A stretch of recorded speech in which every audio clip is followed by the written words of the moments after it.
My son was dying at 8 years old. Kidney failure. I'll donate, I told the doctor. They did a DNA test. A week later, the doctor called me into his private office. He closed the door. Mr. Donovan, we need to discuss your test results. Are we incompatible? He shook his head. There's something more serious. He turned the file toward me. What I saw, it destroyed my entire 8-year life. I drove home, asked my wife one question. The name she said, crying, was a man who'd sat in our living room a week ago. And when I asked him, what he said changed everything. My name is Donovan Pierce. I'm 37 years old, a firefighter in Denver, Colorado. I've been married to my wife Evangeline for 10 years. We have one son, or I thought we did, named Kellen. He just turned 8. This is the story of how a kidney transplant DNA test revealed that my son wasn't mine, that my best friend of 10 years was his real father, and that he'd known the entire time. It started 3 months ago. Kellen complained about being tired, more than usual for an 8-year-old. Probably just a growth spurt, Evangeline said.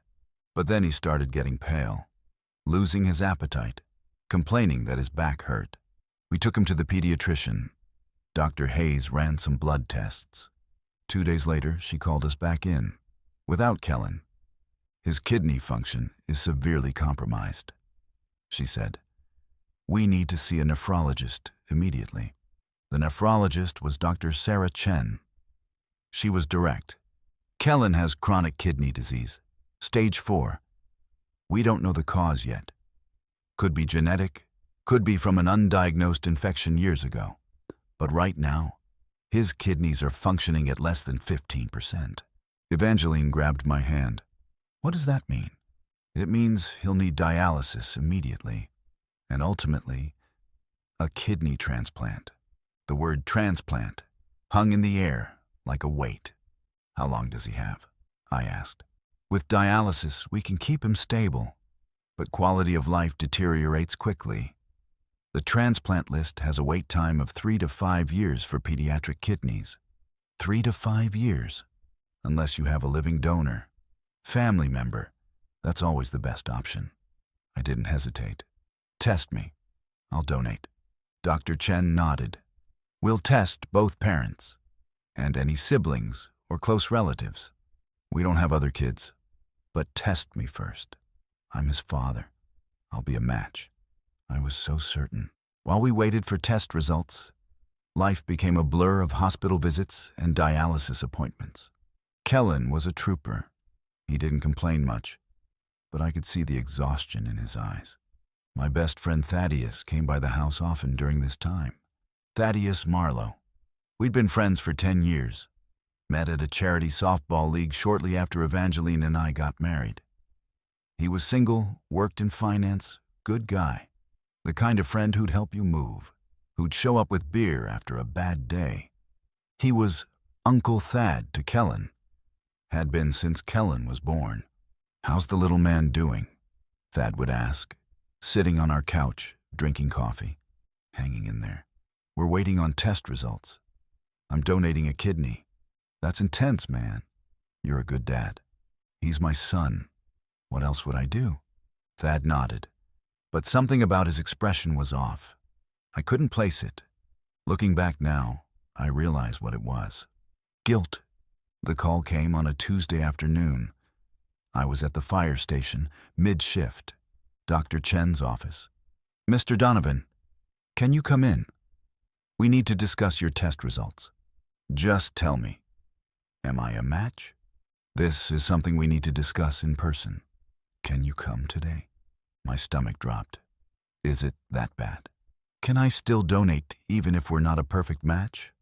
Please come in as soon as possible. I left work early, drove to the hospital. My mind was racing. Maybe my kidney wasn't healthy enough. Maybe there was some complication. I didn't expect what came next. Dr. Chen's office was small, sterile. She sat across from me, a manila folder in front of her. Mr. Donovan, before we discuss donation compatibility, there's something the DNA test revealed. Okay, You are not Kellen's biological father. The room tilted. What? The DNA test shows 0% match for paternity. You and Kellen share no genetic markers that would indicate a father-son relationship. That's impossible. There must be a mistake. Run the test again. We ran it 3 times. The results are conclusive. I sat there, unable to process. I don't understand. Mr. Donovan, I know this is shocking. We have counselors available. Does my wife know? No. We only notify the potential donor first. You can choose how to proceed. I stood up. I need to go. I don't remember driving home. I don't remember parking. I just remember walking through the front door and seeing Evangeline in the kitchen. She looked up. Dawn, you're home early. What did the doctor say? We need to talk. We sat at the kitchen table.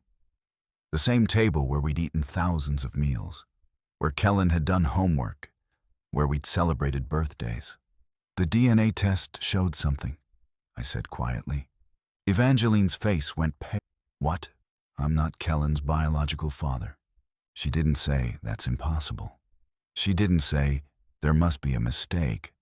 She just closed her eyes, and I knew. How long have you known? I asked. Her voice was barely a whisper. Since he was born. Since he was born. Donovan, Who? She started crying. I'm so sorry. It was one time, 1 week. You were away on that wildfire assignment, remember? In California. You were gone for 3 weeks. Who, Evangeline? She looked up at me, tears streaming. Thaddeus. The name hit me like a physical blow. Thaddeus. My best friend, Thaddeus. It was a mistake. We'd been drinking. You'd been gone for weeks. I was lonely. It didn't mean anything. You got pregnant. I didn't know. The timing was so close.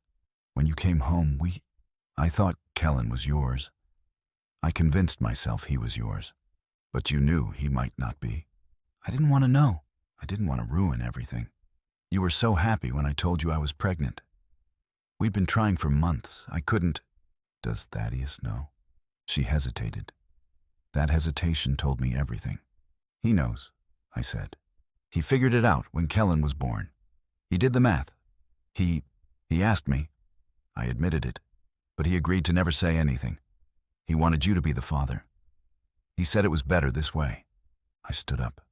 He's been in our house, in our lives, for 8 years, watching me raise his son, pretending to be Uncle Thad. Donovan, please. Our son is dying, and I can't save him, because he's not my son.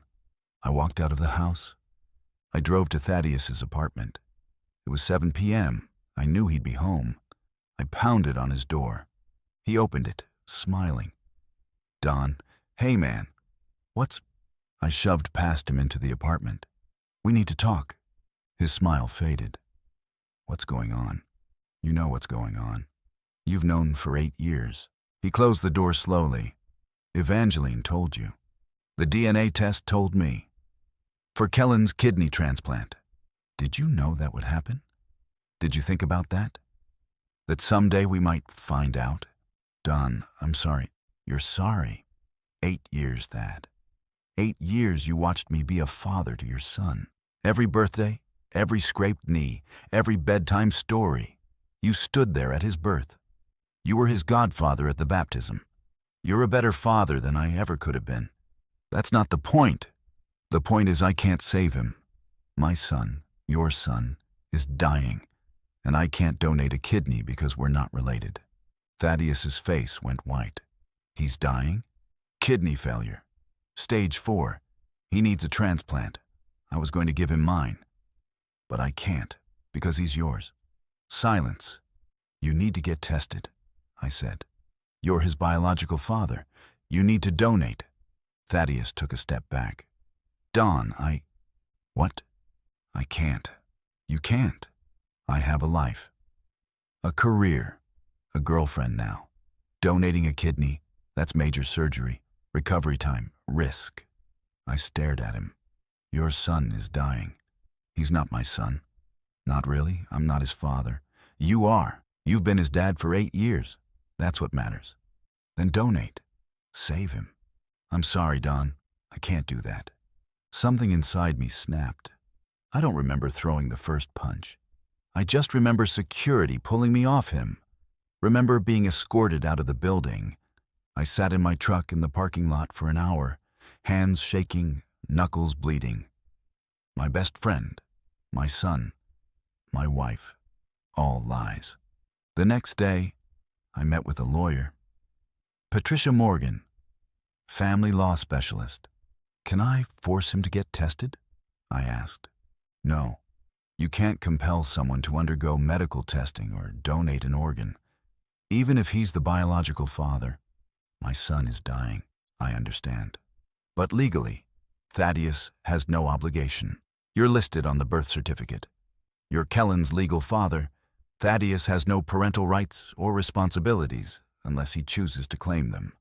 So he can just walk away. Yes, I put my head in my hands. What do I do? You focus on finding a donor. There are other options. Extended family, the transplant list, living donor programs. That could take years. I know. I left her office feeling hollow. Kellen didn't know any of this yet. He thought I was getting tested to donate. But eventually, I had to tell him something. We sat in his hospital room after a dialysis session. He looked tired, smaller than he should. Dad, when's your kidney thing? When do we do the transplant? I took a deep breath. Buddy, we need to talk about something. Are you scared? It's okay to be scared. I'm not scared. The doctors said I can't donate. My kidney isn't a good match. His face fell. Oh, but we're going to find someone. Mom's getting tested. And there are other options. Like what? There's a list. People waiting for kidneys. We're on it. And there are programs where people donate to strangers. How long does that take? I couldn't lie to him. Sometimes a while.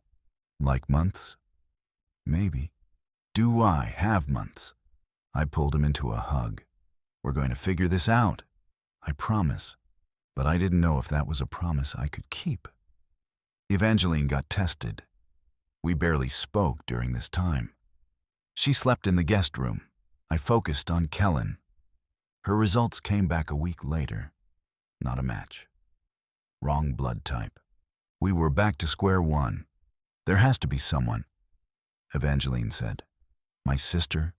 Your brother? My brother's in Montana. He has health issues. Can't donate. My sister's pregnant. Can't do it. We ran out of family options quickly. What about Thaddeus? Evangeline asked quietly. He won't do it. Did you ask him? He said no. He doesn't want to risk his life and career. Maybe I can talk to him. Don't. He made his choice.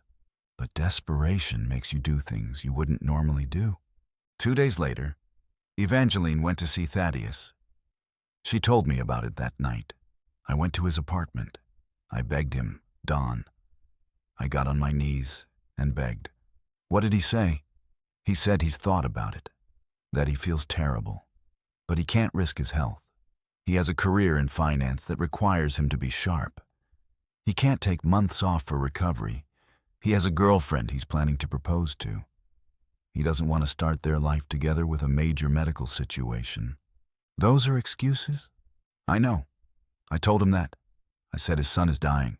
He said Kellen isn't his son, that you're his father, that he's just a biological donor, nothing more. He's a coward. Yes? We sat in silence. What do we do? She asked. I don't know. Dr. Chen suggested we make a public appeal. Social media, local news, looking for a living donor. Sometimes strangers step up. She said, people with big hearts who want to help.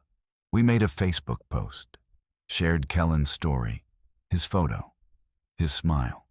8-year-old boy needs kidney donor. Blood type O+. Please consider getting tested. It went viral locally. Thousands of shares. Hundreds of comments offering prayers and support. 43 people reached out to get tested. 43 strangers who cared more than Thaddeus did.